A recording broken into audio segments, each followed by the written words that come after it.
Okay, now we'll move on to the bourbon. Now I live in the heart of bourbon country. I'm in west central Kentucky, right in the heart, in the middle of all the good bourbon breweries. I've been and visited a bunch of them. Got plans to go and do the tours on the rest of them that are around here. These are the big commercial breweries. I haven't gone and visited any craft breweries yet, or craft distilleries, sorry. I would like to go and do some craft distillery tours as well and taste some of their products. What I have tonight is Booker's. Booker's is distilled and bottled by the Jim Beam Company. One of the founders of Jim Beam, this is his namesake. Booker No was a master distiller from 1960 to 1992. This is a Kentucky straight bourbon whiskey that was aged 6 years, 7 months, and 3 days. It's 64% alcohol by volume.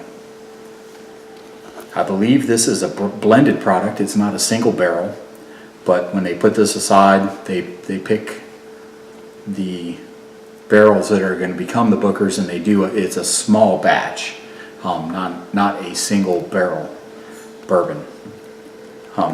As you can see, it has been tasted some already, so we will pour a small draught and have a sampling.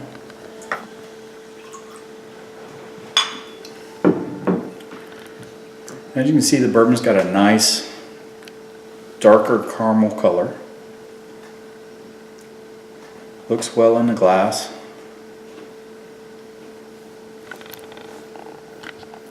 Leaves nice slides on the side.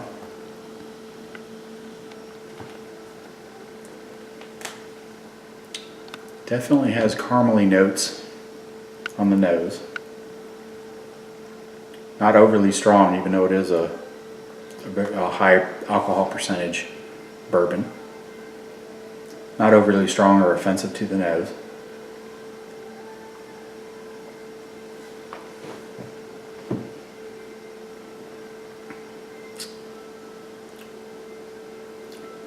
Definitely has sweet aftertones. You can taste a bit of the char from the barrels. It definitely has a caramely note to it. As it slides over the tongue, you get a bit of fire down the center that you would expect with this much alcohol. But definitely not sour in any way. It's a corn and wheat bourbon. Doesn't contain any rye. It's a corn and wheat, so it does have the sweeter notes to it that you would expect from having a corn bourbon over a rye bourbon, which tends to give you a little bit more spice and a little bit more bite. Yeah, that's a very fine bourbon. I think Jim Beam's done very well with themselves putting this product together. It is a little bit on the higher end. When you're out looking at bourbons, it'll run anywhere from $45 to $55 for 750 milliliters.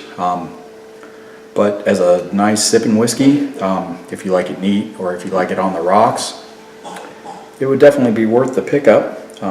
It's a very tasty bourbon. I think Jim Beam did very well putting this together.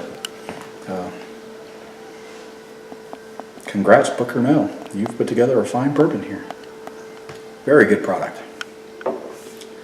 Okay, now on to some fun stuff.